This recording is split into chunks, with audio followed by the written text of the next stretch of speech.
তোমার সমস্যাটা কি? এখানে আসছো কেন তুমি? তুমি তোমার বাবার বাসায় আসছো, এটা আমার বলবো না? আমি কোথায় যাচ্ছি না যাচ্ছি সেটা তোমাকে আমার জানাই যেতে হবে? আমি আমার বাবার বাসায় আসছি, তোমাকে জানাই আসবো আমি? তুমি এখানে আসছো, তুমি ওইখানে থাকলে আমার তো ভালো হয়। তুমি বাসায় কেউ থাকে না, আমি মাঝে মধ্যে তোমার সাথে দেখা করতে পারি, এটা ভালো না? আমি তোমাকে বলছি তুমি আমার সাথে দেখা করো, আমি তো তোমাকে বলি নাই। কেন আসছো সেটা বলো। না, আমি তো তোমার সাথে দেখা করতে আসি নাই, আমি তো প্রেমও করতে আসি নাই।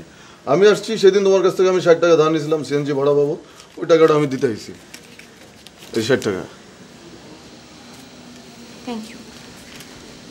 এর আগে তো তুমি কয়েক লক্ষবার আমার কাছ থেকে 60 টাকা ধার নিছো, সেগুলোর কি হবে? সেগুলো কবে দিবা? ওগুলো আমি ভাঙা ভাঙা দিব।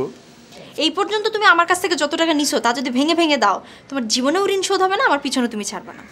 আমার ঋণ তো শোধ করতে হবে, আমি তো তোমার কাছ থেকে একবারে লক্ষ লক্ষ টাকা নিই নাই, তাই না? ভাঙা ভাঙা নিচ্ছি, 60 টাকা 70 টাকা এরকমই, তো আমি ভাঙা ভাঙা দিব।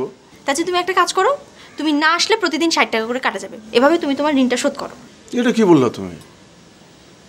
আমি এরকম কাটাকাটি করতে পারবো না, আমি ভাঙা ভাঙা নিচ্ছি, ভাঙা ভাঙাই দিব।